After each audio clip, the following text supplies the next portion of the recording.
अभिवादन स्वीकार कीजिए ब्रजेश मिश्रा का और आप देखना शुरू कर चुके हैं द डिबेट। बहनों भाइयों, उन्नाव की रेप पीड़िता को आखिरकार सुप्रीम कोर्ट से इंसाफ मिल गया। कुलदीप सेंगर की जो जमानत स्वीकार की गई थी और उनकी जो सजा को निलंबित किया गया था, सुप्रीम कोर्ट ने उस पर आज रोक लगा दी है। कुलदीप सिंह सेंगर को जेल में ही रहना पड़ेगा और उनकी सजा पर जो मामला दिल्ली हाई कोर्ट में चल रहा है वो कंटिन्यू रहेगा, लेकिन न तो अभी जेल से बाहर आ सकते हैं और न उनकी सज़ा फिलहाल स्थगित की गई है।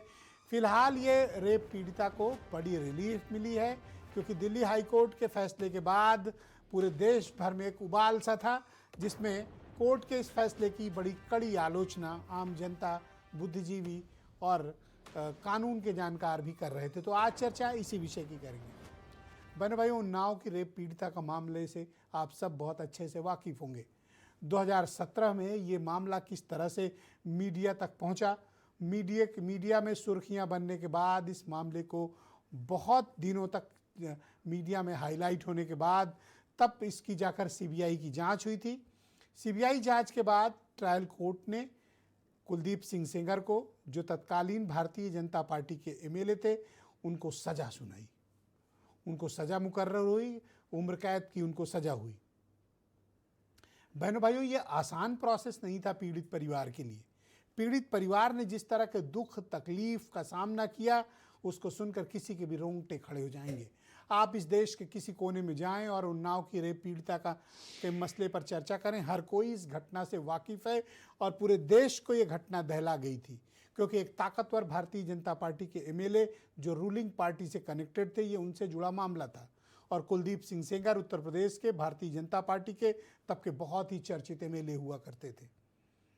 बहनों भाइयों, इस इंसाफ को पाने में पीड़ित परिवार ने अपना पूरा परिवार ही झोंक दिया। किसी का एक्सीडेंट हो गया तो किसी के ऊपर ट्रक चढ़ गई, किसी का मर्डर हो गया तो कोई ऐसे ही मर गया, कोई अभी भी जेल में है। पीड़ित परिवार को एक तरह से तबाह और बर्बाद करने की कोशिश भी हुई।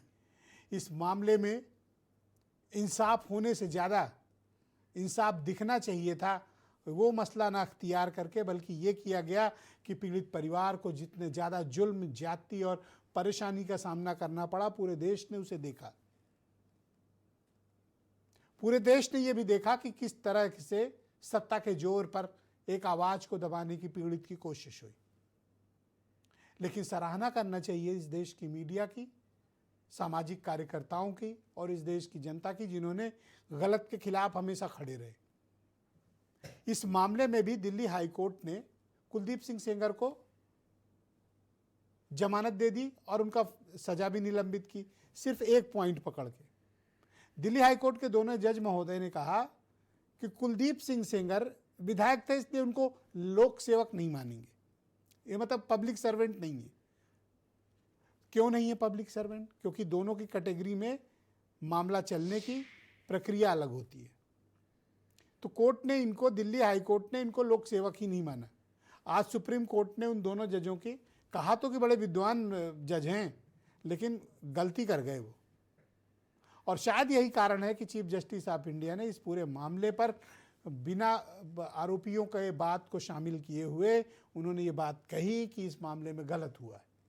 और भारत की सर्वोच्च अदालत ने कुलदीप सिंह सेंगर की सज़ा को फिलहाल से, जो अभी निलंबन हुआ था और उनको जो जमानत देने की बात थी, दोनों को फिलहाल रोक दिया है। ये तो हुई बात कानूनी और पीड़ित पक्ष की। इसमें एक पक्ष कुलदीप सिंह सेंगर के परिवार का भी इन दिनों मीडिया में वायरल हो रहा है। ख़ास तौर पर उनकी बेटी अपने पिता का मुकदमा लड़ रही है। अब हैरानी की बात देखिए, उधर पीड़िता भी बेटी है और कुलदीप सिंह सेंगर का मुकदमा लड़ने वाली भी कुलदीप सिंह सेंगर की बेटी है। कुलदीप सिंह सेंगर की बेटी ने ही पूरा मामला दिल्ली हाई कोर्ट से लेकर अब तक लड़ा है और वो कह रही कि उनके पिता के साथ ज्यादती हुई है। अगर रेप तो छोड़िए, उनका दावा है कि अगर छेड़ा भी है तो हमारे पिता को फांसी हो जाए। लेकिन इस बेटियों के संग्राम में कानून, समझ, न्याय पीड़ित के साथ खड़ा है। यही कारण है कि आज भारत की सर्वोच्च अदालत के मुख्य न्यायाधीश ने पीड़ित पक्ष को रिलीफ दिया है। लेकिन इस मामले में राजनीति भी खूब हुई, आरोप गंभीर लगे। लेकिन चूंकि दिल्ली हाईकोर्ट का मामला था, इसलिए कोई सीधे आरोप किसी पार्टी पे नहीं थे, लेकिन इस बात के आरोप लगते रहे कि सत्ता पक्ष के इन्फ्लुएंस में आकर ये काम किया गया। लेकिन आज जो बात संतुष्टि देने वाली थी, वो सीबीआई की तरफ से भारत सरकार के सबसे बड़े वकील अटॉर्नी जनरल तुषार मेहता खड़े हुए, जो सीबीआई का पक्ष था, और सीबीआई ने दिल्ली हाईकोर्ट के फैसले का सुप्रीम कोर्ट में पुरजोर विरोध किया। तो बहनों भाइयों, ये पूरे डेवलपमेंट हैं। मैं चाहता हूं कुछ बयान सुन लें आप। अब मैं दो बयान आपके सामने लेके आया हूं। एक बयान है पीड़िता का और दूसरा बयान है कुलदीप सिंह सेंगर की बेटी का। दोनों बयान सुनिए। मैं माननीय सुप्रीम कोर्ट का बहुत बहुत धन्यवाद कर रही हूँ, ताकि मुझे कुछ दिन राहत दिया है उन्होंने। एक रेप विक्टिम रोडों में टहल रही है, रोडों में न्याय की गुहार लगा रही है, तो हमें न्याय देना उचित है उसको, क्योंकि उन्होंने हमारे ऊपर दया खाई है। संघर्ष कर रही हूँ, करती रहूंगी। अभी तो लड़ाई बाकी है ना, अभी तो लड़ना है, अभी उसे फांसी में लटकाना है। मेरे केस के जो सारे फैक्ट्स है वो तो लोगों के सामने आने दीजिए। उन्होंने अपनी टाइमिंग 3 बार बदली है। पहले उन्होंने कहा दोपहर 2 बजे, फिर उन्होंने एक मीडिया स्टेटमेंट दिया, उन्होंने कहा नहीं 2 बजे नहीं हुआ, शाम को 6 बजे हुआ। ये उन्होंने ऐसे इसलिए किया क्योंकि ऑलरेडी एक फोटो है मेरे पिता की कि वो मम्मी के साथ एक इवेंट में मौजूद है 2 बजे। फिर फाइनली उन्होंने जब FIR लॉन्च की, उसमें समय बदल दिया, 8 से 8:30 कर दिया। कि आप एक सबूत दिखा दीजिए कि आपकी तरफ कुलदीप सिंह सेंगर ने कभी आंख उठा के भी देखा। मैं कह रही हूँ अगर वो दिखा दे तो फांसी दे दे। तो बहनों भाइयों, आज की पर चर्चा को आगे बढ़ाएंगे। संजय सिंह बीजेपी के लीडर हैं, जूही सिंह समाजवादी पार्टी की महिला सभा की राष्ट्रीय अध्यक्ष और प्रवक्ता, सुलखान सिंह उत्तर प्रदेश के फॉर्मर DGP हैं, CB पांडे साहब फॉर्मर जस्टिस हमारे साथ कार्यक्रम में, प्रियंका गुप्ता उत्तर प्रदेश में कांग्रेस कमेटी की प्रवक्ता, अंबर जैदी भी मेरे साथ मौजूद होंगी थोड़ी देर में, बहुत ही जानी मानी सामाजिक कार्यकर्ता, वीरेंद्र सिंह जी हमारे स्टेट हेड। बहुत शुक्रिया आप सभी का। संजय सिंह जी, मैं आपकी पार्टी का रुख जानना चाहता हूं कि इस पूरे मामले में आपकी पार्टी क्या पीड़िता के साथ खड़ी है या फिर कुलदीप सिंह सेंगर के? देखिए ब्रजेश जी, भाई साहब, ये मामला बड़ा गंभीर है और भारतीय जनता पार्टी की सरकार ने ही CBI की जांच करवाई थी, और जब ट्रायल हुआ तो उसमें जो भी सज़ा हुई, और आज भी आपने देखा जो माननीय सुप्रीम कोर्ट में, जो सुप्रीम कोर्ट का जो हमारे चीफ जस्टिस महोदय की बेंच का जो जजमेंट आया है, वो भी आपने, जैसा आप खुद ही आपने कहा कि जो भारत सरकार के सबसे बड़े वकील हैं तुषार मेहता जी, वो खड़े हुए थे सरकार की तरफ से पीड़िता के पक्ष में। तो सरकार पीड़िता के पक्ष में खड़ी है, CBI खुद गई है और CBI के ही उस पर ये माननीय सुप्रीम कोर्ट ने ये निर्णय अपना सुनाया है। तो सरकार जो है पीड़िता के साथ खड़ी हुई है। जी, बहुत शुक्रिया आपका संजय सिंह जी, हमारे साथ मौजूद रहिएगा। अपोजिशन पार्टी से मैं आमंत्रित करता हूं इस परिचर्चा के लिए जूही सिंह, समाजवादी पार्टी की महिला सभा की अध्यक्ष और प्रवक्ता हैं। जूही सिंह जी, पीड़िता को इंसाफ मिलने में देखिए कितना समय लग रहा है और क्या क्या उसने अपना गंवाया है ज़िंदगी में। अगर आप सुन लें, देखती होंगी तो बड़ी हैरानी है कि इस देश पे न्याय पाने के लिए लोगों को कितनी गंभीर और बड़ी कीमतें चुकानी पड़ती हैं। ब्रजेश जी, पीड़िता का संघर्ष आपने खुद देखा है। मुझे लगता है जब ये मामला शुरू हुआ और यही सरकार थी, तो यहीं SSP ऑफिस में हजारों की गाड़ियों का एक काफिला कुलदीप सिंह सेंगर के साथ आया। उसके बाद कस्टडी में उनके पिता की मौत हुई, पीड़िता का SSP से मिलकर वो उतनी ही रंगबाजी से वापस भी चले गए और पूरा उत्सव हुआ उन्नाव में। उसी तरह कस्टडी में उनके पिता को पहले मारा गया, फिर वो कस्टडी में मौत हुई। हम लोग पीड़िता से मिलने गए थे आदरणीय राष्ट्रीय अध्यक्ष जी के निर्देश पे, उनके परिवार से भी। वो खुद उस एक्सीडेंट में घायल हुई थी, यहाँ ट्रॉमा सेंटर में भर्ती थी। तो एक बलात्कार के बाद उसकी एक लंबी लड़ाई रही है और उस उनके चाचा तो आज भी जेल में हैं। आज भी जेल में हैं। तो ये कहना कि सरकार पूरी तरह संवेदनशील थी इस मसले को लेकर, ये गलत होगा। बाकी एक फैसला आया जिसका सबने विरोध किया, क्योंकि अभी भी एक मामला हतप्रभ करने वाला नहीं था दिल्ली हाई कोर्ट का फैसला। ब्रजेश जी, और जो ग्राउंड्स लिए गए, जैसा आपने कहा कि वो पब्लिक सर्वेंट नहीं हैं, या जैसे सुप्रीम कोर्ट ने उल्लेख किया कि अभी तो उनकी बेल पर एक फैसला सुरक्षित है, जो पीड़िता के पिता के आरोप, जो उनके हत्या के आरोप लगे हैं। तो एक बहुत ही संवेदनहीन फैसला होगा। अब इसको कोर्ट ने किस तरह किया या कौन से साक्ष्य उनके सामने रखे गए, इसमें आपने कहा कि दो तरफ बेटियां हैं, वो ठीक है कि बेटी की भावना है, वो अपने पिता का केस लड़ रही हैं, लेकिन पीड़िता का संघर्ष हम सब ने विटनेस किया है। और आज जो फैसला आया है, और वास्तव में गुंडागर्दी की चरम सीमा, उसकी जान को खतरा बार बार दिखा और स्पष्ट हुआ, और उनको सिक्योरिटी भी दी गई। तो सुप्रीम कोर्ट ने इस फैसले पर रोक लगाई है, बहुत ही अच्छा है। ये कहना कि अगर वो इतने साल से जेल में है तो हम उनको और जेल में नहीं रख सकते हैं, हमें देखना पड़ेगा कि किस तरह से ये पैरवी कोर्ट में की गई। ये ज़रूरी है, खास तौर पर दिल्ली हाई कोर्ट में, खास तौर पर दिल्ली हाई कोर्ट में। जी बिल्कुल। मेरे साथ इस वक्त इस उन्नाव कांड की रेप पीड़िता बहन भी हमारी मौजूद हैं, वो इस वक्त हमें सुन रही हैं, हमारे साथ मौजूद हैं। हम सब ने उनके लंबे संघर्ष को, उनके त्याग को और न्याय पाने की उनकी लड़ाई के हम सब साक्षी रहे, वो हमारे साथ मौजूद हैं। बहन, आपका बहुत धन्यवाद हमारे साथ जुड़ने के लिए। मैं आपसे ये जानना चाहता हूँ कि दिल्ली हाई कोर्ट के फैसले के बाद और आज जब सुप्रीम कोर्ट से आपको थोड़ी राहत मिली है, इस दौरान की आपका एक्सपीरियंसेस कैसे रहे? मैं दिल्ली सर्वोच्च न्यायालय सुप्रीम कोर्ट को मैं धन्यवाद करती हूँ, जो मुझे लड़ाई का आगे का रास्ता दिखाया और मैं आगे की लड़ाई लड़ूं और उन दोषियों को, जिन्होंने हमारे साथ रेप किया, मेरी दुनिया मेरा मजाक बनवाया, मेरे पिता की हत्या की अपने भाई द्वारा करवाया, तो उनको मैं फांसी तक लेके जाऊंगी। उनकी बेटी बोल रही है, वो भी एक बेटी है, वो एक एडवोकेट है, और मैं इतना नहीं पढ़ पाई क्योंकि मेरे पिता का साया इन लोगों ने छीन लिया, इनके चाचा ने, इनके पापा ने छीन लिया। ये खुद ही बताए ना कि नहीं छीना है, अगर नहीं छीना है तो हम सबको फांसी में चढ़ा दिया जाए, हम लोग एक्सेप्ट कर लेंगे, हम लोग फांसी में चढ़ जाएंगे, ये लोग आजाद घूमे में कोई दिक्कत नहीं। जब इनके चाचा ने रामलाल एसपी को गोली मारी थी तब इनको नहीं दिखा था। मेरे चाचा को, मेरे पापा को, मेरे बड़े पापा को यही लोग गुंडा बनाने वाले हैं, यही लोग आरोप सिद्ध करने वाले हैं, यही लोग FIR करने वाले हैं, ताकि हम आगे बढ़े, ये लोग पीछे बढ़ते जाएं और इनको हम मारते जाएं। तो वही चीज किया, दिल्ली हाई कोर्ट में जब ये मामला चल रहा था तो उस वक्त दिल्ली हाई कोर्ट तो मैं मानती हूँ नहीं किया, लेकिन उस टाइम में क्या कुलदीप सिंह सेंगर की बेटी क्या प्रेजेंट टाइम पे मौजूद थी? जब इनके पिता ने हमारे साथ में रेप किया था, क्या प्रेजेंट टाइम में मौजूद थी?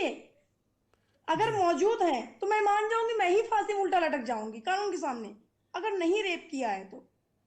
अच्छा, मैं मान जाऊंगी। उनकी बेटी का एक वीडियो जारी किया उनकी बेटी ऐश्वर्या सेंगर ने, और कहा कि जो पीड़िता हैं उन्होंने 3 बार अपने जो FIR लिखाई, जो स्टेटमेंट्स दिए, उसमें समय परिवर्तन के लिए कहा है। और दूसरा, कोर्ट ने जो घुमाया जा रहा है ताकि हम गलत बोले तो ये साक्ष्य जाके सुप्रीम कोर्ट में 4 हफ्ते बाद रख सके, लेकिन ऐसा नहीं है कुछ। जो मैंने बोला है, जिस साक्ष्य में निचली कोर्ट ने उनको सजा सुनाई है उम्र कैद ताकि वही रहेगा मेरा बयान, और मैं दूसरा बयान नहीं। और रही बात, एक बड़े लोग की शादी होती है, उसकी फोटो वीडियो अपने उसमें नहीं डालती हैं। एक रेप विक्टिम की शादी होती है, उसके पति की फोटो, एक नंदिनी दीक्षित है, अपने मेरे हस्बैंड के फेसबुक से निकाल के अपने फेसबुक में डालती हैं। ये कहाँ का न्याय है? ये तो अन्याय हो रहा ना एक बेटी के साथ में। एक उत्तर प्रदेश के मुख्यमंत्री योगी आदित्यनाथ बेटी के साथ गलत हो रहा ना, क्योंकि मेरे महाराज जी बोलते हैं कि अगर बेटी को कोई आंख उठा के देखेगा तो उसको अगले चौराहे पे यमराज इंतजार करेगा। तो मैं तो महाराज जी से यही कहना चाहती हूँ, अगर ये 2017 में आप कर देते तो आज मुझे न्याय भी मिल जाता, मेरा पिता भी जिंदा होता, मेरा परिवार भी रहता। आज मैं क्या आपको सुप्रीम कोर्ट से आज वो इंसाफ मिला जिसकी आपको दरकार थी? सुप्रीम कोर्ट ने आपको वो इंसाफ दिया आज? जी, मुझे इंसाफ दिया, मुझे आगे का रास्ता दिखाया ताकि मैं लड़ाई लड़ सकूं। और क्या मैं एविडेंस उनको दूं? यही दे देना कि उस टाइम में जब रेप किया था तो कुलदीप सिंह सेंगर की बेटी उस टाइम वहां प्रेजेंट टाइम में मौजूद थी। हमें यही चीज बता दें। मैं बहन से यही रिक्वेस्ट करती हूँ, वो भी मेरी बहन जैसी है, बेटी जैसी है। मैं यही रिक्वेस्ट कर रहा हूँ, हमें बता देना बहन जी कि आप उस टाइम थी। तो ये बताइए कि न्याय पाने की इस लड़ाई में आपने क्या क्या गंवाया, आपने क्या क्या खोया? आपको तो मेरा सपोर्ट करना चाहिए, एक अपने दरिंदे पिता को घर से निकाल के फेंक देना चाहिए। ये तो गलत हो रहा है ना मेरे साथ में। तो आप ये बताइए कि न्याय पाने की इस लड़ाई में आपने क्या क्या खोया है? मैंने अपना पिता खोया, मैंने अपनी इज्जत खोई, मैंने अपनी चाची मौसी को खोया, मैंने उसमें अपने एडवोकेट महेंद्र सिंह को खोया, मैंने पूरा परिवार खत्म कर दिया। अब यही बताओ, बोलते हैं इनके चाचा गुंडा हैं, ठीक है, आपके इनके चाचा को मारने की मतलब धमकी दी, मारने की कोशिश किया, ठीक है, आपके चाचा ने क्या किया हमारे पापा के साथ में? वो तो जान से ही खत्म कर दिया, सर का साया ही उठा लिया उन्होंने। कहाँ जाऊं मैं? फिर भी बाहर झूठे मेडिकल बना के हॉस्पिटल में पैसा भर के मेडिकल बना के बाहर रहते हैं। अब भाई अपने पत्नी के साथ, अपने बच्चों के साथ में तो नींद चैन की नींद सो रहे हैं ना, लेकिन हमसे पूछिए, सर का पिता का सर का साया चला गया, मेरी माँ विधवा हो गई, वही हाल मेरे साथ करने वाले ये लोग हैं। मेरे पति को मार देने का पूरा प्लान बना लिया, मेरी फोटो उजागर की जा रही है ताकि मेरे पति को मार दिया जाए और मैं भी ऐसे अपनी माँ की तरीके हो जाऊं, अपने मेरे बच्चे ले गए दर्द की ठोकरें खाऊं। ये लोग राजा बन के बाहर टहले। एक ब्रजभूषण शरण सिंह, मैं खुला बोल रही हूँ, मुझे पूरा मारने की पूरी साजिश रच रखी उन्होंने। तो क्या मुझे मरवा देंगे? मैं एक देश की बेटी नहीं हूँ? हमें भी तो इंसाफ चाहिए। आपको क्या शक है या आप ये आरोप लगा रही हैं कि ब्रजभूषण शरण सिंह आपकी हत्या करा सकते हैं? मैं कोई आरोप नहीं लगा रही हूँ, ये सत्य है। वो भी रेप कर रखे, वो भी पहलवान लड़कियों को छेड़ा है, लेकिन वो बाइज्जत वाली, वो तो एक कहते मेरे महाराज जी को कि वो तो मेरे दोस्त हैं। अब मेरे योगी आदित्य महाराज जी को सुनना चाहिए, मुख्यमंत्री जी को, कि आपको दोस्त बना रहे हैं। बोल रहे हैं हम एक तरफ बगल में कुर्सी में उनको हटा के मैं मुख्यमंत्री की कुर्सी पे बैठ के और अपने रेपिस्ट विधायक को बाहर निकाल के मैं राजा बना दूं। तो राजा तो वो लोग हैं ही है। अब कहते गुंडा, अगर मेरे चाचा गुंडा होते, बदमाश होते, डकैत होते, तो मेरा भी मकान कुलदीप सिंह सेंगर के जैसे 8-8, 9-9 मकान होते, जो पब्लिक को राजनीति में करियर बना के, और इतने सारे मकान, पूरा इनकी हिस्ट्री चेक करी जाए ताकि मेरे महाराज जी इनके प्रॉपर्टी में बुलडोजर चला सकें। मैं ये जानना चाहता हूं कि इस पूरे मामले में ब्रजभूषण शरण सिंह की एंट्री कहां पे हुई? क्या उन्होंने आपको धमकी दी या उनका नाम लेके आपको धमकाया गया? जब बाहर है, एक रेपिस्ट अंदर, एक रेपिस्ट बाहर, तो ऐसे तो मेरे साथ अन्याय होगा ताकि बाहर होके मार सके, लोगों से पहचानवा सके, लोगों से, जनता से मरवा सके, ताकि बोल दे कि हम तो, हमारा तो हाथ ही नहीं, जनता मारेगी, कहीं किसी से एक्सीडेंट करवा देंगे। इनकी मौसी बोल रही कुलदीप सिंह सेंगर की, सरोज दीदिया, क्या नाम है, मेरी तो दीदिया, वो मेरी एक दादी के समान है, वो तो बोलते हैं कि रोड एक्सीडेंट तो होते हैं, लेकिन रोड एक्सीडेंट के फैक्ट्स भी होते हैं, कई तरीके होते, नहीं है ये नहीं कि कालिक पुत के रोड एक्सीडेंट होता है सर। और तो ये नहीं अभी कि आप बिना लोगों के नंबर पास प्लेट के पर्याप्त accident होता है, सुरक्षा सर। है? अगर accident आप होता है सेफ तो फील कर रोड रही में हैं? नंबर दिखता है सर। आप सेफ फील कर रही हैं? आपको सुरक्षा मिली हुई है? मैं अपने आप को क्या सेफ फील करूं? मैं अपने आप को क्या सेफ फील करूं? परिवार मेरा सेफ नहीं, मेरे पैरोकार जो मेरे साथ खड़े होकर मजबूती से लड़ाई लड़ रहे हैं, और मेरे जो हमारे केस में जमानत ले रखा है, अहम गवाह हैं, अहम जमानतियां हैं, उनके पास सुरक्षा नहीं है। मेरे बच्चे, मेरे साथ सुरक्षा है, मैं सुरक्षा लेके दर्द की ठोकरें खा रही हूँ। सारी मजबूरी, एक नॉर्मल परिवार से शादी किया, मेरा नॉर्मल परिवार, ससुराल वाले डर गए कि हमें कुछ हो ना जाए, मेरे बेटे को कुछ हो ना जाए, कोई मेरे ससुराल में कोई इतना बड़े लोग तो है नहीं, एक ही लड़का उनका है, अगर कुछ हो जाएगा तो हम क्या करेंगे? उनका बेटा हम कैसे दे पाएंगे? ये तो मेरे साथ अन्याय हो रहा है ना, जी। कहाँ से देंगे सर? तो अब आगे की जो न्याय की प्रक्रिया है, इसमें और भी कोई बाधाएं हैं? मेरी बाधाएं यही कि मेरे पैरोकार, मेरे जमंतिया, जो मेरे परिवार, मेरे हस्बैंड, मेरे बच्चे, उनको वाई कैटरिक सुरक्षा दी जाए ताकि सेफ रह सके, और जहां भी जाएं, जहां मैं जाने कहूँ वहां पे मुझे मौजूदगी और मुझे लेके जाए, मैं अपनी लड़ाई ताकत से लड़ सकूं। अपने महाराज जी से यही कहना है, मैं महाराज जी से मिलने की गुहार लगा रही हूँ कि महाराज जी हमसे मिलिए, मैं आपकी बेटी हूँ, बेटी जैसी हूँ, मिले, हम अपना दुख दर्द बताएं, हमारे साथ क्या क्या बीत रही है और क्या क्या मेरे साथ इस समय हो रहा है। मेरे पति को नौकरी से निकाल दिया गया, वो तो बड़े लोग हैं, नेता मंत्री हैं, उनको महाराज जी ने अपनी जगह दे रखी है, अपनी जगह सरकार में जगह दे रखी है। हमारे पूछो ना, मेरे पति को जॉब से निकाल दिया गया। अब बताओ मेरी रोजी रोटी कैसे चलेगी? चलो मैं सुरक्षा के अंडर में हूँ, मेरी रोजी रोटी कैसे चलेगी? मेरे बच्चे बिलक बिलक के मर जाएंगे, कहाँ भीख मांगेंगे सर? ये जनता को दिखना चाहिए, मेरे सरकार को दिखना चाहिए, मेरे प्रधानमंत्री जी को, प्राइम मिनिस्टर को दिखना चाहिए, मेरे योगी आदित्यनाथ महाराज जी को दिखना चाहिए, जी। ताकि मेरा फर्ज है उनका पैर छूने का, मैं छू सकती हूँ, मैं उनके आगे हाथ जोड़ सकता कि हमें सारी एक चीज हमारी ताकत बने, हमारे साथ खड़े हों, पर देखिए ताकि इस हम देश में इस बहन न्याय तो है, कोर्ट तो है, और आपको आज जो इंसाफ जो जितना भी मिला है कोर्ट से ही मिला है। यानी इस देश का न्यायिक सिस्टम आज भी इतना मजबूत है कि कोई मुझे कितना भी कोर्ट पे ताकतवर भरोसा हो था, कोर्ट पे वो भरोसा न्याय को रहेगा, प्रभावित और नहीं मुझे कर कोर्ट सकता। न्याय देगा। जी, ये मैं आवाज आपका नहीं आ रही सर। जी मैं आपका बहुत आभार प्रकट करता हूं और साथ में कामना करता हूं कि आप स्वस्थ रहें, लोग सुरक्षित जैसे मुझे रहें। इंसाफ दिलाए, मेरी पब्लिक, मेरी जी, जनता मुझे इंसाफ हम दिलाए, सब इस उनके लड़ाई में उतरे आपका उतरे साथ देंगे, ऐसे लोगों के साथ रेप साथ होता है ना, जो हैं उनके कुलदीप और रेखा के आपके साथ साथ उतरे। रहेंगे। और आपके अच्छे स्वास्थ्य और आपकी सुरक्षा की कामना, और सरकार से भी निवेदन करेंगे कि आप और आपके परिवार की जितनी यथासंभव सुरक्षा की आवश्यकता हो वो सुरक्षा आपको मुहैया कराई जाए। अपना धन्यवाद आपका, और आप अपना ध्यान रखिएगा। बहुत धन्यवाद आपका, थैंक यू सो मच, बहुत शुक्रिया हमारे साथ। आपने सुना कि किस तरह से इस देश में इंसाफ पाने के लिए लोगों को क्या क्या खटना पड़ता है।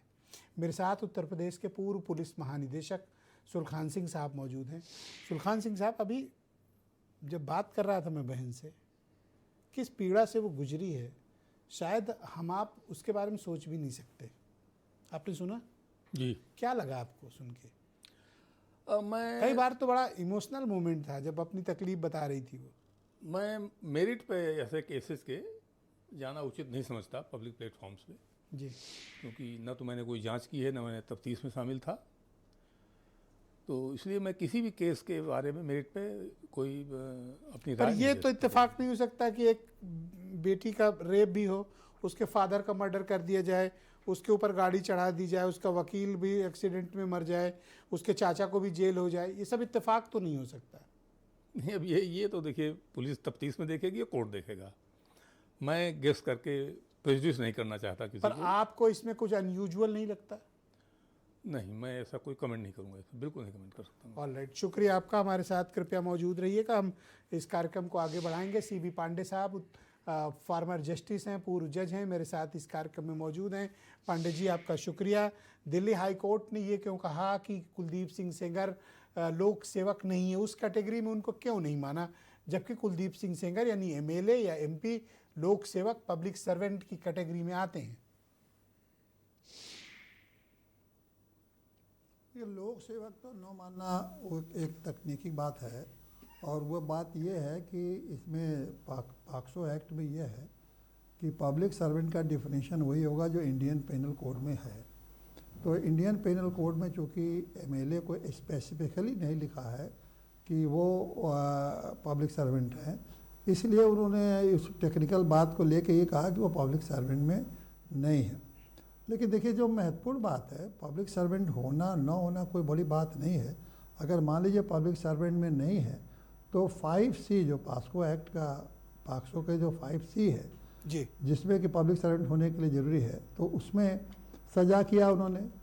लेकिन उसी जज ने, दिल्ली हाई कोर्ट ने यह भी लिखा है कि 5C में पब्लिक सर्वेंट नहीं है तो इसलिए वो तो ऑफेंस नहीं बनता, लेकिन सेक्शन 3 का ऑफेंस बनता है। सेक्शन 3 का ऑफेंस है सेक्शन 4 में, तो जो सेक्शन 4 में जो ऑफेंस है वही 5C का भी जो ऑफेंस है, उसमें सज़ा में कोई बहुत ज़्यादा फ़र्क नहीं है। देखिए 5C में सज़ा ये है कि मिनिमम आपको 10 साल की सज़ा होगी, और जो कि आजीवन कारावास हो सकती है। और 3 में जो सेक्शन 3 का जो ऑफेंस है उसके लिए ये है कि आप मिनिमम सज़ा 7 साल है, और लेकिन उसमें भी आजीवन कारावास हो सकता है। तो आजीवन कारावास तो दोनों में ही है, और जज ने लिखा भी है कि 3C का बनता है। उसने ये नहीं कहा कि 5C नहीं बनता है तो इसलिए कोई उनके खिलाफ ऑफेंस ही नहीं बनता। तो मैं ये जानना चाहता हूँ वो कौन सा ऐसा क्षण था, वो कौन से ऐसे पॉइंट्स थे कि पूरी सजा को निलंबित और जमानत पर रिहा करने के आदेश वो भी इतने काबिल जजों को देना पड़ा? उन्होंने ये लिखा है कि ये चूँकि 7 साल मिनिमम सज़ा है सेक्शन 3C में, सेक्शन वो 3C कर रहे हैं सेक्शन 3 में, जिसका कि पनिशमेंट है सेक्शन 4 में, तो वो कह रहे हैं कि उसमें मिनिमम 7 ईयर्स है। तो चूँकि मिनिमम सेंटेंस ये गुजार चुके हैं, 7 साल तक जेल में रह चुके हैं, तो इसीलिए ये औचित्य बनता है कि उनको जमानत दे दिया जाए। लेकिन जमानत का खाली देखिए कन्विक्शन का मामला है, केवल 7 साल गुजार देने का कोई औचित्य नहीं है।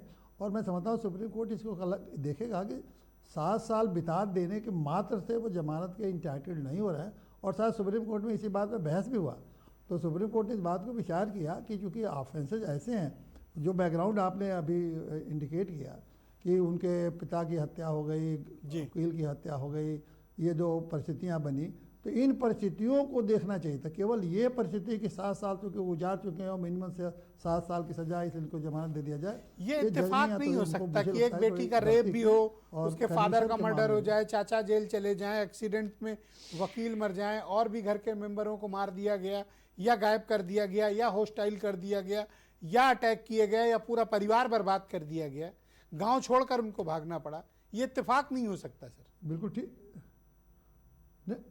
नहीं बिल्कुल बिल्कुल इत्तेफाक आते हैं, और ये फैक्ट उसमें आए हैं, एविडेंस में सारा ही बातें जो आप कह रहे हैं सब हैं। तो जज को बेल ग्रांट करने के पहले इन परिस्थितियों को देखना चाहिए था, और इन परिस्थितियों को देख के तब बेल पे उनको ऑर्डर करना चाहिए था। मात्र ये लिख देने से कि 7 साल जेल में रह चुके हैं, इसलिए पूरे देश को ये मामला परेशान मेरिट पे नहीं, ये तो इंटरिम ऑर्डर है, फाइनल ऑर्डर तो है नहीं। जी, बहुत शुक्रिया सर आपका। हमारे साथ कृपया बने रहिएगा। मैं इस कार्यक्रम नहीं में बच सकते हैं। प्रियंका गुप्ता को आमंत्रित करता हूं। उत्तर प्रदेश में कांग्रेस कमेटी की प्रवक्ता हैं। प्रियंका जी, आपका स्वागत और धन्यवाद कार्यक्रम में आने के लिए। तो मैं आपसे जानना चाहता हूं कि कांग्रेस पार्टी आज सुप्रीम कोर्ट के आए इस फैसले पर क्या ओपिनियन रखती है, और दूसरा, आपकी पार्टी से जुड़े हुए कुछ बड़े पदाधिकारी, कुछ महिलाएं, कुछ कार्यकर्ता सुप्रीम कोर्ट के बाहर प्रदर्शन करने गए। क्या आप सुप्रीम कोर्ट को या जजेस को दबाव में लेने की कांग्रेस ने कोशिश की? इस तरह का काम आप लोगों ने क्यों किया? आपको सुप्रीम कोर्ट के बाहर प्रदर्शन की क्या आवश्यकता थी? आप कहीं और भी कर सकते थे। इस देश में क्या कोर्ट के फैसले के खिलाफ हम धरना प्रदर्शन करेंगे? सबसे पहले तो मैं उन्नाव की उस बेटी को जिसको आपने चैनल पर बुलाया, सबसे पहले तो मैं आपको भी धन्यवाद देना चाहूंगी कि कम से कम उस बेटी की आवाज इस प्रदेश के मुख्यमंत्री तक पहुंचेगी और वो उसको जरूर बुलाएंगे। मैं उम्मीद करती हूँ आपके चैनल को जरूर देखा जाता है, और आपके चैनल को देखने के बाद उसको बुलाकर उसकी जो परिस्थिति है और उसकी जो स्थिति है उसको समझने की कोशिश की। जी। और दूसरी चीज मैं कहना चाहूंगी, उस बेटी के हौसले को सलाम करती हूँ कि उस बेटी ने जिस तरीके से अपनी लड़ाई लड़ी है वो एक प्रेरणा स्रोत है इस देश की हर एक महिला के लिए, हर एक बेटी के लिए, कि अपनी लड़ाई अगर आप लड़ते हैं तो आपको जीत कहीं ना कहीं मिले। आप उस बच्ची का सब कुछ चला गया, उसके पिता का साया चला गया, उसकी जो है चाची चली गई, उसके खुद के ऊपर हमला किया गया, उसको यहाँ तक अपने ऊपर मतलब अपने आप को आत्मदाह की कोशिश करनी पड़ी, तब जाकर उसको कहीं जो है संज्ञान में लिया गया था ये केस। जब पब्लिक के अंदर उबाल आ गया, जब मीडिया ने पूरी तरीके से उसको सपोर्ट कर दिया, आज ये लड़ाई फिर से उसी स्थिति में जाकर पहुंची हुई थी। जिस तरीके से जब दिल्ली की सड़कों पर वो बैठी हुई थी, तो क्या आप ये बताइए कि भारतीय जनता पार्टी की ये नेता, मंत्री, ये महिला कार्यकर्ता, ये सब कहाँ चली गई? दिल्ली की मुख्यमंत्री रेखा गुप्ता कहाँ थी? मैं पूछना चाहती हूँ कि ये महिला आयोग कहाँ था? कहीं था, कहीं दिख रहा था? इस देश की राष्ट्रपति महिला है, पर कोई नहीं दिखा वहां पर। आप ये बताइए कि वहां पर एक महिला कार्य जो पर मैं आपसे जानना चाहता हूं कि इस देश में अगर कोर्ट कोई फैसला करता है, गलत है सही है, अपेक्स कोर्ट उस पर फैसला लेगी, तो क्या कोर्ट के इस फैसलों के बाद हमको इस तरह से धरना प्रदर्शन करना चाहिए? ये धरना प्रदर्शन नहीं था, ये उस बच्ची का सपोर्ट था जो अकेले जाकर इस लड़ाई को लड़ रही थी। उस रात को जब दरवाजा खटखटाया तो राहुल गांधी जी का दरवाजा रात में खुल गया था। उन्होंने हर संभव मदद देने की कोशिश की और वादा किया। उन्होंने कहा इस बच्ची की मदद चाहे आर्थिक रूप से हो चाहे जैसे भी हो हम करेंगे। आज वो महिला पूछ रही है कि उसके पति की नौकरी चली गई, कौन आगे खड़े होकर उसकी मदद कर रहा है?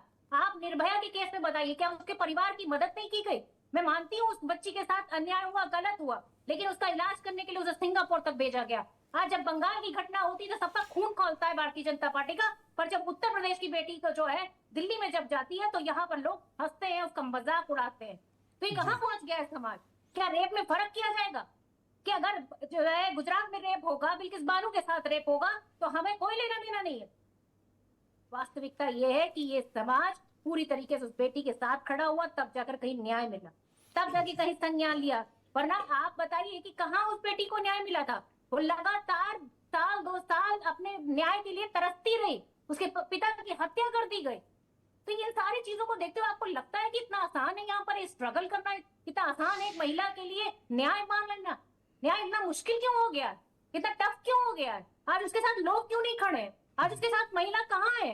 भारतीय जनता पार्टी की जो छाती पीट रही थी, जो है अभी जी बंगाल में, प्रियंका पश्चिम जी बंगाल। प्लीज हमारे साथ बनी रहिएगा। मैं इस कार्यक्रम को आगे बढ़ाऊंगा और इस देश की बहुत ही जानी मानी सामाजिक कार्यकर्ता और महिला अधिकारों के लिए बहुत लंबे समय से संघर्ष कर रही अंबर जैदी मैडम भी हमारे साथ मौजूद हैं। मैडम आपका बहुत शुक्रिया हमें समय देने के लिए। मैं आपसे जानना चाहता हूं इस देश में महिलाओं को इंसाफ पाने के लिए आखिर कितनी कुर्बानियां देनी पड़ेंगी?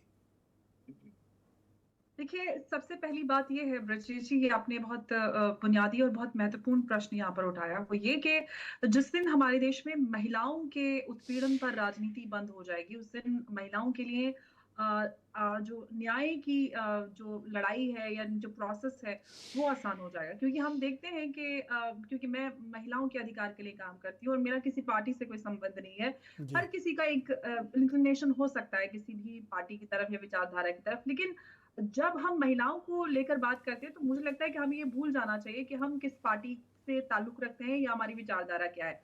यहाँ पर मैं देखती हूँ, क्योंकि हम इन केसेस पे काम करते हैं बहुत क्लोजली इस तरह के विक्टिम्स के, कुछ पार्टीज किसी स्टेट का समर्थन करती हैं जहां पर उनकी राजनीति और जो राजनीतिक समीकरण बैठती हैं, ये देखकर मुझे बड़ी तकलीफ होती है। एक तरफ तो हमारी जो न्यायिक प्रणाली है उसमें बहुत सारी खामियां हैं, त्रुटियां हैं, जहां पर हमें एक्टिविज्म करने की वहां पर आवश्यकता है, वहां पर बदलाव की मांग वहां पर करनी चाहिए, पुलिस रिफॉर्म, जुडिशियल रिफॉर्म्स की मांग हमें करनी चाहिए ताकि सभी की जो न्यायिक प्रक्रिया है वो आसान हो और लोगों का न्याय में विश्वास और बढ़े।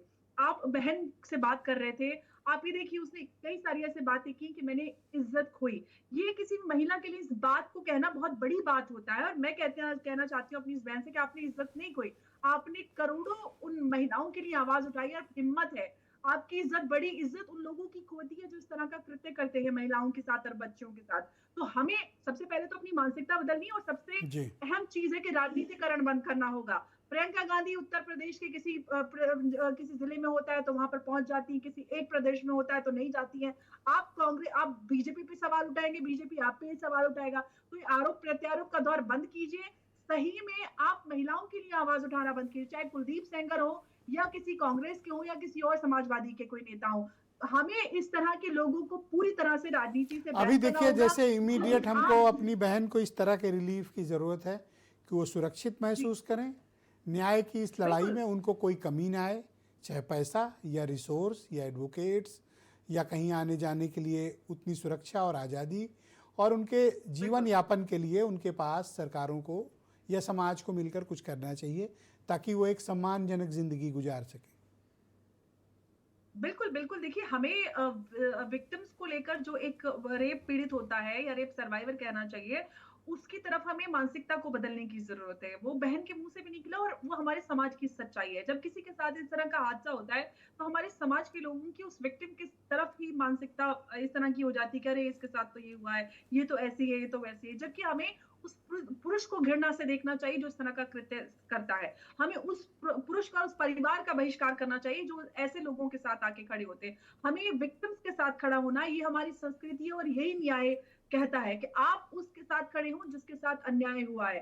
तो समाज बदल रहा है, ऐसा नहीं है कि देश उनके साथ नहीं है, लाखों करोड़ों लोग उनके साथ है। निर्भया में चाहे आशा जी की बात करें, उनके साथ देश खड़ा हुआ, लोग लाखों की संख्या में सड़कों पर आए। बहुत शुक्रिया आपका कि आपने इस तरह से हमारी पीड़ित बहन का हौसला बढ़ाया और न्याय की लड़ाई में हम सब उनके साथ खड़े हैं। वीरेंद्र सिंह जी हमारे स्टेट हेड कार्यक्रम में हमारे साथ थोड़ी देर में जुड़ेंगे। हम संजय सिंह बीजेपी के लीडर हैं, हमारे साथ मौजूद हैं। संजय भाई, ये किसी सत्ता पक्ष विपक्ष या बीजेपी सपा कांग्रेस की लड़ाई नहीं है, ये इंसाफ के लिए हमारी आधी आबादी, हमारी बहनों की लड़ाई है। आपको जितना प्रोएक्टिवली आपकी पार्टी को सामने आना चाहिए, आप नहीं आ रहे हैं। क्या पार्टी प्रतिबद्धता आप लोगों को रोकती है? क्योंकि कुलदीप सेंगर बीजेपी के एमएलए थे।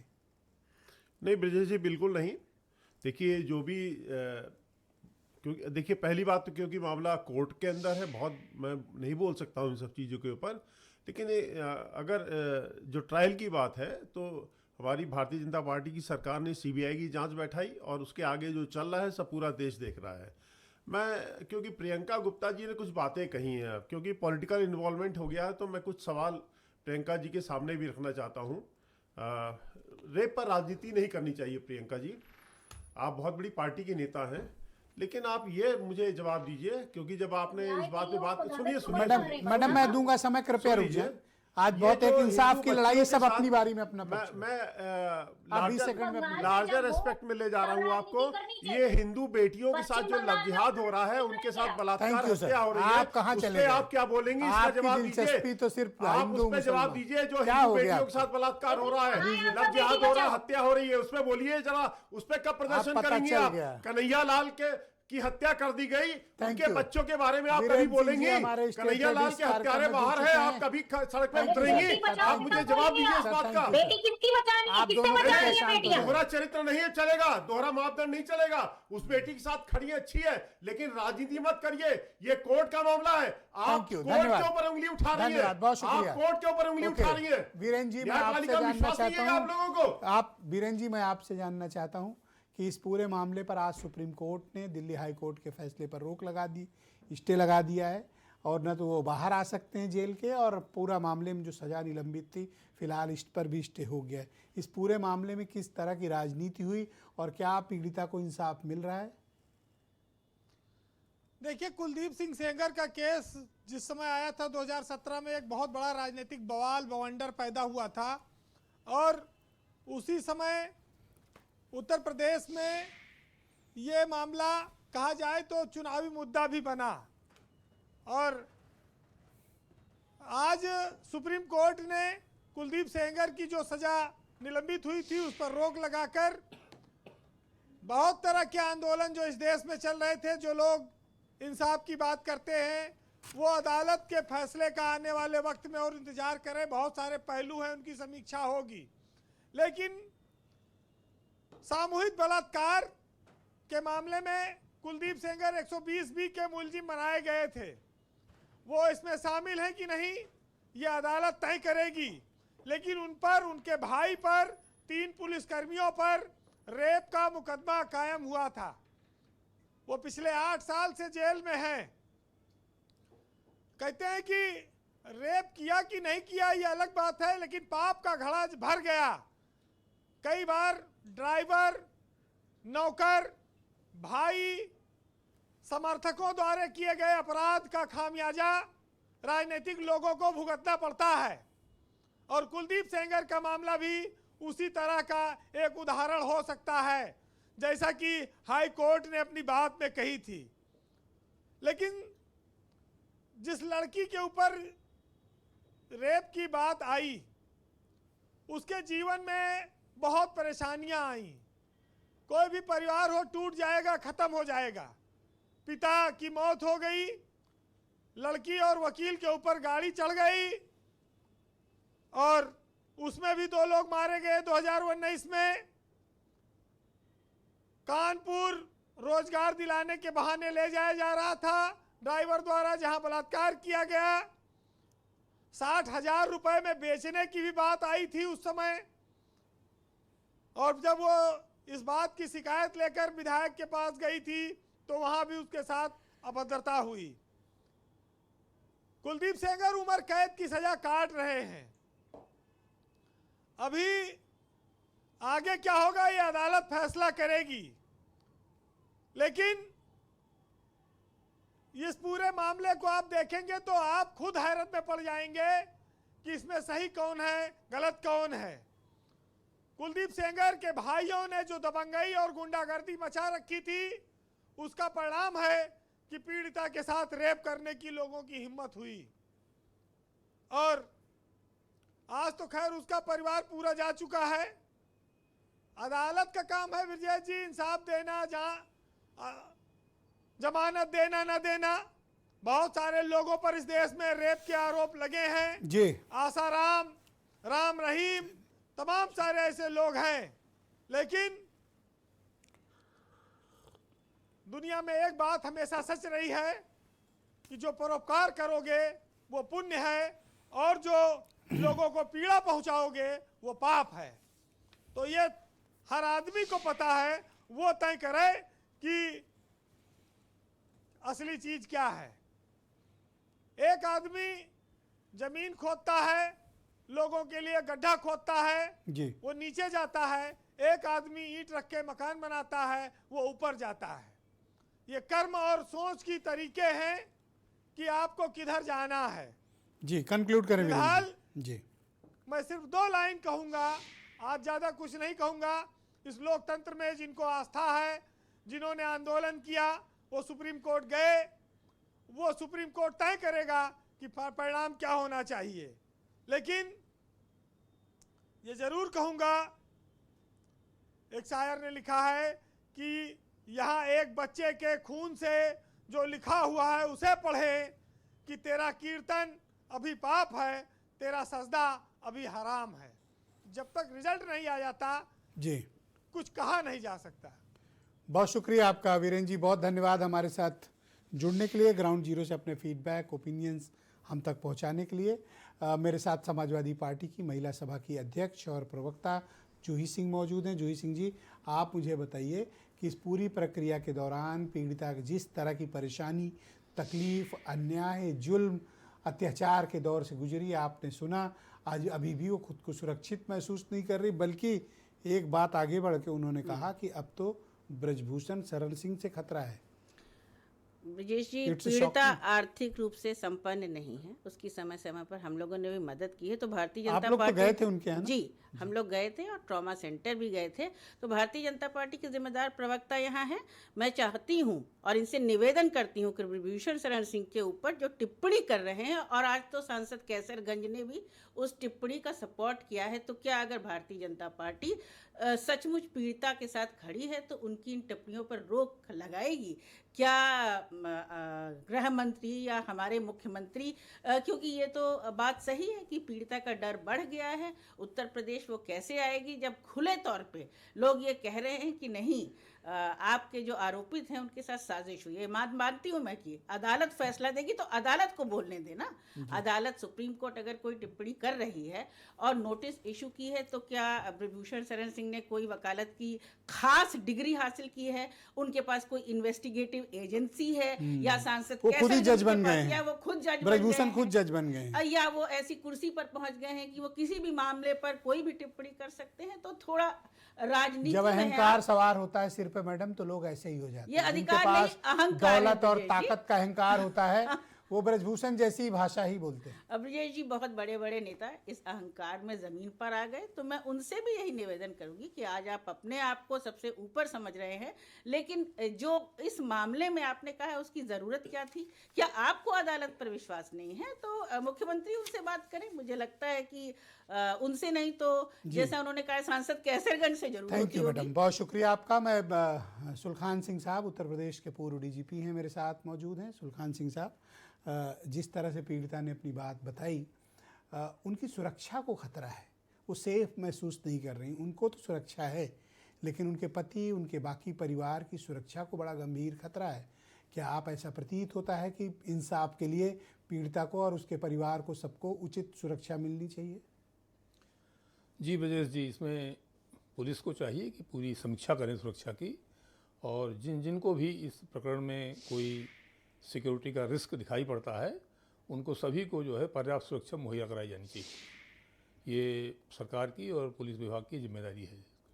इस मामले को प्रभावित करने के लिए कुछ बड़े ताकतवर लोग, जिसमें पूर्व सांसद वगैरह भी हैं, जैसे ब्रजभूषण शरण का नाम आया, उनके बेटे का नाम आया, वो जिस तरह के स्टेटमेंट दे रहे हैं उससे पीड़िता को डर लग रहा है। अब ये तो उनका ओपिनियन मैंने देखा था वीडियो में, ये उनका अपना वैसे ओपिनियन है जैसे बाकी लोग जो है पीड़िता के पक्ष में दे रहे हैं, तो इसका कोई बहुत खास मतलब नहीं होता है। अगर ब्रजभूषण शरण सिंह जैसे ताकतवर लोग किसी के खिलाफ बोलते हैं तो उसके मायने होते हैं। मायने वैसे ही होते हैं जैसे बड़ी पार्टियां बोलती हैं किसी पक्ष में, उसके भी मायने होते हैं, तो ये इरेलेवेंट है। और मैं खैर वैसे भी ऐसी पॉलिटिकल चीज़ों में नहीं घुसता हूँ। मैं इस मामले में इतना जरूर, अगर आप डीजीपी होते तो इस बच्ची के साथ कैसा इंसाफ करते, क्या मैं करते? तो सुरक्षा की व्यवस्था जरूर करता इसमें। जो भी इसमें रिलेवेंट और संबंधित लोग हैं, जिनको जरा भी कोई जोखिम है, उनके लिए सुरक्षा व्यवस्था जरूर पुलिस को करनी चाहिए। और मैं दावे से कह रहा हूँ कि इस बच्ची से कोई मिलने को तैयार नहीं यूपी का अधिकारी, लेकिन इसके इतना साथ डर है सबको। एक ये भी, अगर कोई मिल ले तो मैं बताऊं, एक फोटो दिखा दे कोई, इस या कोई एक प्लेटफॉर्म बयान पे- दिखा दे, कोई मिलने को तैयार नहीं इस बच्ची से, ब्रजेश जी, इस इस पीड़ित प्लेटफॉर्म बच्ची पे से। ये बात मैं जरूर ये कहना चाहूँगा कि सुप्रीम कोर्ट ने बार बार इस बात को कहा है कि जमानत जो है अधिकार आप तो है। डीजीपी रहे होंगे ना उस टाइम जब ये मामला रहा होगा, आप थे? नहीं, ये मामला मेरे रिटायरमेंट के बाद आपके उसका है, ये रिटायरमेंट के बाद। मुझे उसका वो नहीं है। लेकिन मैं दूसरी बात कह रहा था। मैं बात ये कह रहा था कि अगर सुप्रीम कोर्ट कहता है कि जमानत एक नियम है और जेल अपवाद है, तो फिर इसमें पक्षपात और भेदभाव क्यों हुआ करता है? और अगर आप ये चाहते हैं कि विचारण के दौरान या तफ्तीश के दौरान किसी की जमानत ही ना हो, तो फिर तो आप पुलिस राज बनाना चाहते हैं। और अगर सजा के बाद भी जमानत नहीं होना चाहती है, तो फिर अपील का और रिवीजन का मतलब क्या रह गया? अभी आपने खुद देखा कि आप इस हक में हैं कि कुलदीप सेंगर को जमानत दे कुछ दी है? सभी को मैंने इस संबंध में जब बीएनएस का संशोधन हो रहा था, तो मैंने जो पार्लियामेंट्री कमेटी थी उसके अध्यक्ष को 72 पेज का पूरा नोट बना के आपको दिया बड़ी था आलोचनाओं का सामना करना पड़ेगा ये कहते वक्त कि जब आप ये बेल कहते हैं एज ए रूल होनी चाहिए, मैं कहना चाहता हूँ। जी, तो आप अपनी भी आलोचना के लिए तैयार रहिए। अब वो तो जो हो सो देखा जाएगा। आप चाहते हैं कि अभी आप कुलदीप देखें सिंह सेंगर को सुरेंद्र जमानत कोहली- दे दी जाए। सुरेंद्र कोहली का मामला आपने देखा होगा, 19 साल जेल में रहा और निर्दोष पाया गया वो आदमी जो है। सर ये उसको नोएडा और कौन- निठारी कांड जानते हैं सर? ये सीबीआई की नाकामी का कौन compensate जिंदा करेगा? स्मारक है, नहीं वो जिंदा स्मारक। और उत्तर प्रदेश की पुलिस ने तो खैर इजिप्ट वाले से भी बड़ा इसी तरह से अभी पिरामिड है इनकी नाकामियों का। अभी यूपी पुलिस 2 दिन पहले एक फैसला आया है, उसका है आज़ाद खान का, वो 24 साल जेल में रहा और कल परसों बरी हो गया हाई कोर्ट से। तो आप उनकी तुलना कुलदीप सेंगर से करते हैं? कौन कंपनसेट करेगा इसको? अगर आप जमानत नहीं देते हैं तो रिवीजन का, अपील का, किसका मतलब क्या रह गया फिर जो है? फिर तो रूल ऑफ लॉ कहाँ रह गया? नहीं सर, तो यही ये- मैं बात कह रहा था। जूही सिंह मैडम समझ नहीं पाई, अंबर जैदी मैडम भी नहीं समझ पाई कि कोई अधिकारी क्यों नहीं मिलने को तैयार, क्योंकि आपने तो खुद ही कह दिया, अदालतों को जो खुद ही नहीं कह दिया आपने। कर पा रही हैं वो कानून बनाया ऑल जाना राइट, चाहिए। अंबर जैदी जी भी मेरे साथ मौजूद है। मैडम बताइए, हमारे फार्मर डीजीपी साहब कह रहे हैं कि जमानत होनी चाहिए। देखिए, ये तो अब हमारा ये जुडिशियल प्रोसेस है, इसमें तो हम कुछ नहीं कर सकते। लेकिन जब रेप इस तरह के एक्यूज की बात आती है, तो मेरा ये पर्सनल मानना है कि इस तरह के लोगों को बिल्कुल भी किसी भी तरह की कोई रियायत नहीं देनी चाहिए। हालांकि बात अलग है कि सजाएं जो उनकी हो जाती है तो उनको जमानत मिल जाती है या वो जेल से छूट जाते हैं, और कितने सारे केसेस में ऐसा भी होता है कि फॉल्सली अक्यूज उनको किया जाता है। लेकिन अगर हम न्याय की बात करते हैं, तो क्या ऐसा तो नहीं है कि हम यही फॉर्मूला, जैसे कि आपने भी कहा कि कुलदीप सिंह सेंगर या फिर ब्रजभूषण शरण जैसे अपराधियों पर लगा दें? ऐसे बहुत सारे ओपन अपराधी हैं जो ओपन एंड शट केस होते हैं, जिनको पता होता है। निर्भया केस में भी आपको पता है कि ओपन एंड शट केस था, उसके बाद भी 7 साल से ज्यादा का समय लगा।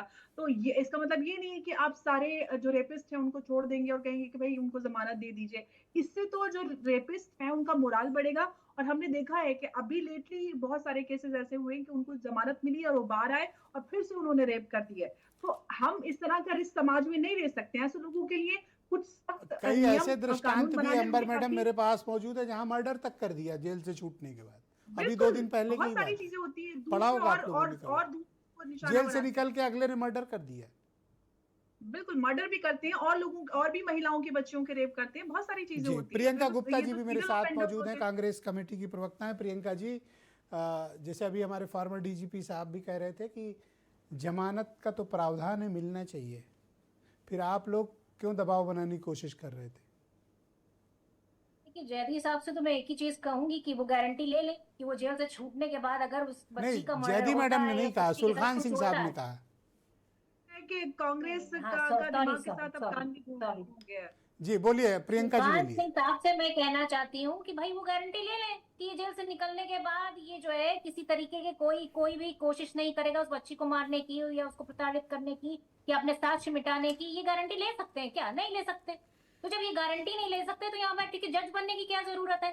आप उस बच्ची के संघर्ष को पूरी तरीके से यहाँ खारिज कर दे रहे हैं। आप इस देश में हो रहे बलात्कार को पूरी तरीके से प्रमोट कर रहे हैं। यहाँ बैठ के देश में लगातार बलात्कार होते चले जा रहे हैं। बलात्कार की संख्या देखिए कहाँ पहुंचती चली जा रही है। पीड़ितों को किस तरीके से न्याय मिलने में सालों लग जा रहे हैं और पीड़िता को जो अपराधी होता है निकलने के बाद गोली मार देता है, उसे जला देता है। ये तक के केसेस है। आप इस समाज में क्या स्थिति करना चाहते हैं? उसकी लड़ाई वो एक दिन की लड़ाई नहीं है, वो सालों की लड़ाई है। उसने इतनी आसानी से न्याय नहीं मिला है। आज भी उसको सड़क पर बैठना पड़ा, तब जाके उसको जो है सुप्रीम कोर्ट से न्याय मिला। जब पब्लिक प्रेशर बनता है तब जाके न्याय मिलता है। और कितनी बच्चियां अपना जो है न्याय के लिए आवाज उठा पाती हैं इस देश में? कितनों को साहस होता तो है? आप और कितनों डीजीपी के साहब साथ की मीडिया बात खड़ा को होता रिजेक्ट है? करती कितनों हैं? के साथ? आप इनकी बात को रिजेक्ट करती हैं? बिल्कुल खारिज करती हूँ मैं, ये बिल्कुल गलत है और ये देश की महिलाओं के खिलाफ स्टेटमेंट है। अगर बच्चियों को आवाज उठाने का हक है तो वो उठाएंगी और उसके बाद न्याय मिलना उनका अधिकार है। आप कौन होते हैं इसमें जो है अपनी राय देने वाले?